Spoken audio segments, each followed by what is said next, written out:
Hello again, my name is Gabe Zollner, and I've got someone some of you might recognize. The videos that I've done on Alex, they've had over 900 views on one of them, another one's had around 700. And I invited Alex over to talk a little bit about himself, to thank folks that reached out to him, also to talk about his own personal experience having fought in combat, what it meant to him, the comments that people made where they asked him, why are you fighting for a country that isn't yours? And I wanted to share some of those thoughts with folks that watch the channel. So Alex, why don't you begin by telling us a little bit about yourself, about your experiences, as I stated in the comments that I just made. Okay, my name's Jaquez, as you guys, some of the viewers already know. I am 33 years old. My father was brought in here in the 80s legally. He was given a visa to work, so he brought us with him. I joined the service because I love this country. You know, I'm from Mexico, and a lot of people say, oh, this and that. But to be honest with you, because I go back and forth, no country compares to this country. You know, and one of the things that I value very much is the Constitution. It's a beautiful document. You know, it's a living document which gives you the opportunity through the amendments, you know, to speak freely, where you're not going to be detained, where you're not going to be, you know, where you're not going to disappear.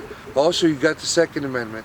Gives you the right, if the government gets too corrupt, to do what you have to, you know, to take back the country. But I love this country. I was adopted to this country, and you know, many times people told me, you know, as I was when I enlisted, why are you going? Why are you fighting? This isn't your war.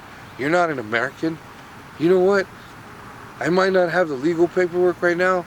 I'm a legal resident, but in my heart, I feel American. You know, every time I recite the pledge, I feel it inside. Every time that I hear the anthem, it just shakes me to my core. There's no place like this. And you know, and sometimes when I first got back, and sometimes you see on the internet where guys are saying, oh, baby killers, you know, they'll hide behind a computer and say and criticize you. And you know, I did it because I wanted to. I love this country. I don't want some terrorists to come in this country and blow themselves up. I don't want my country to experience what other countries are going, where they'll have a suicide car and they'll blow up many innocent people. That's why I wanted to take the fight to them. That's why I chose to take the fight to them. I love this country, and whether or not people agree with the wars or they agree with some of the stuff they did, hey, that's the right, that's their right. That's why some of my brothers gave their lives for. That's why if it was meant for me to have died there, I would have died proud. I would have died with, you know, I would have felt good. I would have felt like it was my, you know, I died for this country. Regardless of the politics. How did you feel about going into combat? You were a young man then, and you saw many of your fellow comrades die on the field of battle. Do you think it was worth it? You know what? As a soldier, what I could say is that, you know, I didn't see the stuff. All I saw is orders. I saw orders, and I had a mission, and my mission was to do the things that were brought forward to me. And so it's a little bit hard to say what I believed in, but to see my brothers die, at the moment when you're in combat, as an infantryman, you keep pushing forward. So you don't have time to deal with it, but when you lose them, when you sit down after a mission and you have downtime, it hits you. It hits you, and sometimes you're like, oh man, my brother died. And you're talking about a person who, you know, you could be in a firefight, and you're out of ammunition, and he'll give you his last magazine. He'll give you his last drink of water in the canteen or from his camelback. For example, me, you know, when we got ambushed and I got hit, I was laying there. And people were firing at me while I was laying there. A guy risked his life, ran into the firefight, grabbed me, pulled me out. He didn't care about his life. He cared that I came home. Now, how were you treated by the Veterans Administration? You know what? I've been through several different states of the VA. It was hard.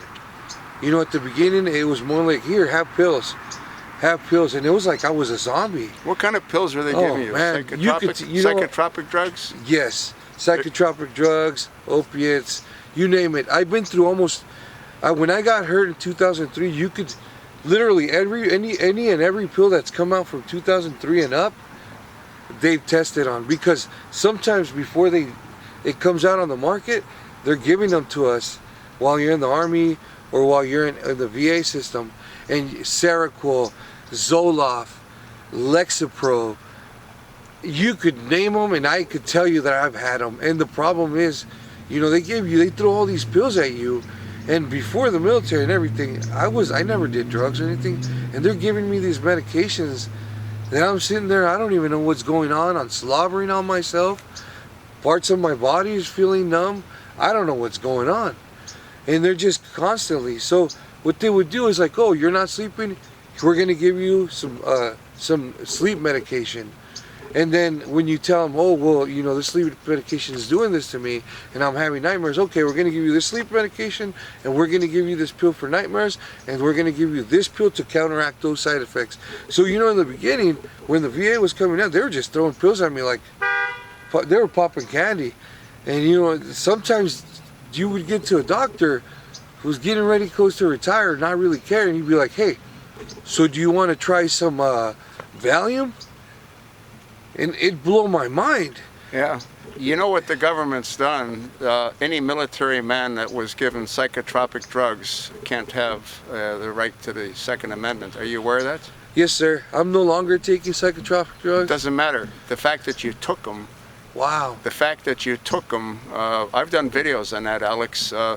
The government went after a lot of military people that they know were given psychotropic drugs that did have access to weapons, and they took them away from them. Yeah, while I was an infantryman, they put me on these medications, and they put me on what they call I wasn't allowed access to weapons. Yeah.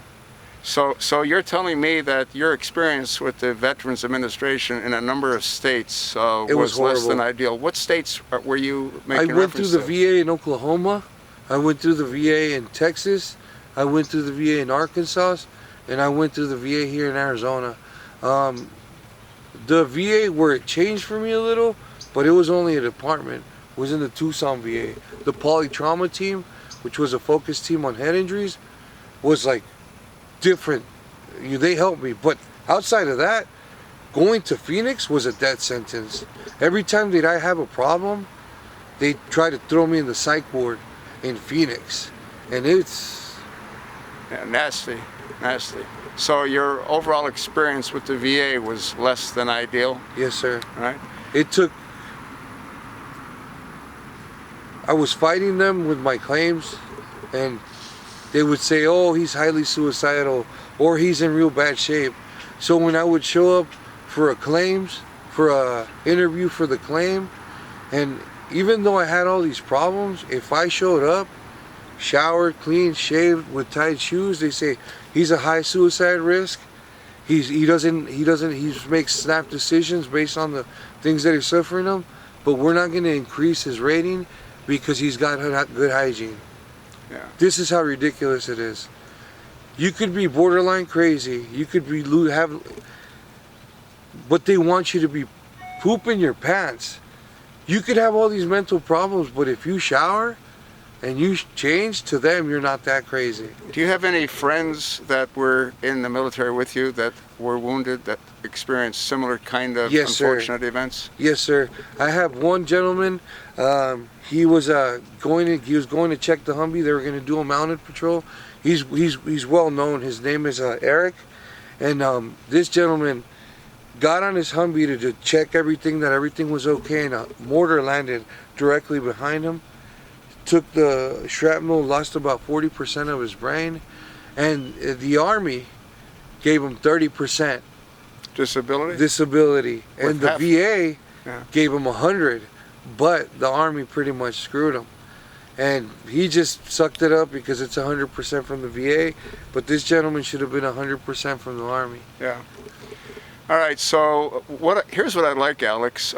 We've reached out to my viewers, and we're hoping that they show some generosity, which I expect that they will. And what I want to do, Alex, is when you become an American, I want to be there to video the event and to let the people that did contribute realize that their contributions served a very valuable purpose. So can you? Absolutely. All right, so we can be assured of doing that? Yes, sir. All right. You're gonna be there, Gabe, and I'm sorry. It's okay. When I joined the military, I made an oath to defend the Constitution against both foreign enemies and domestic, and that oath hasn't expired. So if I have the privilege to become an American citizen, and you're standing there filming it, that'll be awesome. Well, because I know I'm gonna make that oath again, and to me that oath, it stands here, and it'll always be, and I will always uphold it. You can be assured, Alex, that I'll be there with my video camera, and we're gonna post you becoming a proud American. And I want to thank you for your service, and it's a pleasure knowing you. Thank you, Dave. Thank you, everyone, for your support and your generosity.